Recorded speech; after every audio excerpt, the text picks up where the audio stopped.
আসলে আমি সৰ্বভাৰতীয় সংযুক্ত গণতান্ত্ৰিক মৰ্চাৰ পৰা আহিছো।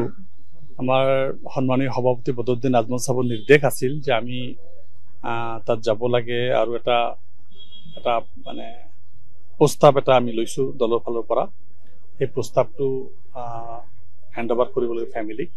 অলৰেডি আমাৰ ফালৰ পৰা সিদ্ধান্ত লোৱা হৈছে যে আমি তেখেতৰ নামত এটা স্কলাৰশ্বিপ দুখীয়া ফেমিলিক এটা স্কলাৰশ্বিপ কৰিব আজমল সাহেবে। লগতে যেটো এডমিনিষ্ট্ৰেটিভ বিল্ডিং হ'ব আজমল গ্ৰুপ অফ কলেজৰ যেটো ডাঙৰ বিল্ডিংটো হ'ব, প্ৰপ'জ যেটো বিল্ডিং হ'ব, সেই বিল্ডিংটো নামাকৰণ জুবিন নামেৰে নামাকৰণ কৰা হ'ব। এইখিনি অলৰেডি ঘোষণা কৰা হৈছে।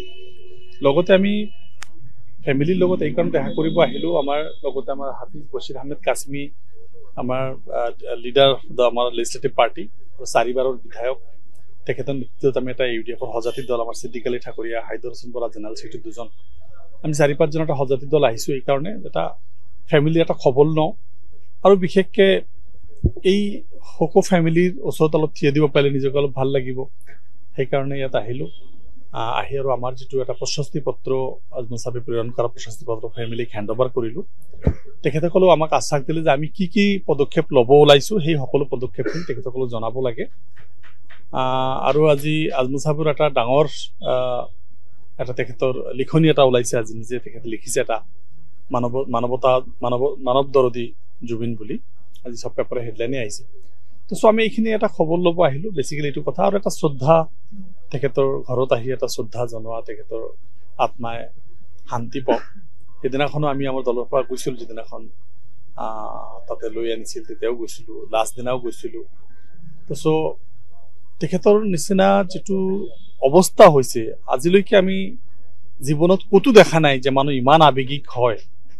আৰু বিভিন্ন ছ'চিয়েল মিডিয়াৰ জৰিয়তে যিখিনি ব্যক্তিক বিভিন্নভাৱে সন্দেহ কৰা হৈছে, কেছবিলাক চলি আছে। আমি এটাই কথা ক'ব বিচাৰিছো এই ক্ষেত্ৰত যে এই কেছবিলাকৰ যাতে কোনো গাফিলতি কৰা নহয়। ইয়াত কিন্তু বহুতেই চৰকাৰৰ ওপৰত আঙুলি টোৱাবলৈ আৰম্ভ কৰিছে যে তেখেতসকলে কিয় মাৰ্ডাৰ কেছ বুলি কেছ হোৱাৰ পিছত কিয় তেখেতসকলক মানে বুক কৰা নাই, কিয় তেখেতসকলক এৰেষ্ট কৰা হোৱা নাই, কিয় তেখেতসকলৰ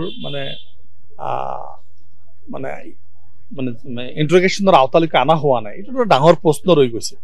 মাননীয় মুখ্যমন্ত্ৰী ডাঙৰীয়ে কেতিয়াবা কয় শ্যামকানুক চিনি নাপাওঁ, কিন্তু হাজাৰটা ফটো তেখেতৰ লগত ওলাই আছে, তেখেতৰ ফেমিলিৰ লগত ফটো ওলাই আছে। তো এই কথাবিলাক সিদ্ধাৰ্থ শৰ্মাৰ বিষয়টো অত্যন্ত গুৰুত্ব সহকাৰে চাব লাগে। মানে কোনো পদ্ধেই তেখেতৰ যদি হত্যা হৈ থাকে, আমি নাজানিম, যদি হত্যা হৈ থাকে বা কাৰো গাফিলতি যদি হৈ থাকে, তেখেতৰ মৃগী বেমাৰ থকাৰ পিছতো পানীত কেনেকৈ যাব পাৰিলে, বহুকেইটা প্ৰশ্নৰ উদয় হয়। এই প্ৰশ্নবিলাকৰ সমাধান কিন্তু অসমৰ ৰাইজে বিচাৰি আছে। আৰু আমি ৰাজনৈতিক দল হিচাপে আমিও বিচাৰি আছো যে আমাৰ এজন ব্যক্তি, যিজন ব্যক্তিক এনেকুৱা মৰম অসমবাসীৰ বা গোটেই ভাৰতবাসীৰ যেনেকুৱা মৰম দেখাইছে, এনেকুৱা এজন ব্যক্তিক যদি আমি অৱহেলা কৰি, ডিলে টেকটিক্স কৰি, ইণ্টিগ্ৰেশ্যনত যদি ডিলে টেকটিক্স কৰোঁ, ইনকুৱাৰীত যদি ডিলে টেকটিক্স কৰোঁ, তেতিয়াহ'লে তেখেতৰ পৰা অন্যায় কৰা হ'ব। তেতিয়াই আমাৰ শ্ৰদ্ধাটো পূৰ্ণাংগ পাব। কাৰোবাৰ অৱহেলাত, কাৰোবাৰ গাফিলতিত যদি তেখেতসকলৰ মৃত্যু হৈ থাকে আৰু আমি যদি এইটো ফাইণ্ড আউট কৰিব নোৱাৰোঁ, তাক যদি উপযুক্ত শাস্তিৰ ব্যৱস্থা কৰিব নোৱাৰোঁ, তেতিয়া আমাৰ সকলো আৱেগ কিন্তু ধুই ভাহি গুচি যাব আৰু ইয়াত আমি ৰিজাল্ট নাপাম। সেইকাৰণে আমি আমাৰ দলৰ ফালৰ পৰা এটা কথাই আপোনালোক ক'ব বিচাৰিছোঁ যে সৰ্বভাৰতীয় সংযুক্ত গণতান্ত্ৰিক মৰ্চাৰ ফালৰ পৰা ইমিডিয়েট হোম ডিপাৰ্টমেণ্টত এইটো ইণ্টিগ্ৰেশ্যন টানিব লাগে আৰু সেই মানুহখিনিক এৰেষ্ট কৰি CBIৰ তদন্ত হওক। CBIৰ জৰিয়তে এইটো তদন্ত হৈ কোন দোষী নহয় স্পষ্ট হওক, এইটো আমি বিচাৰিছোঁ।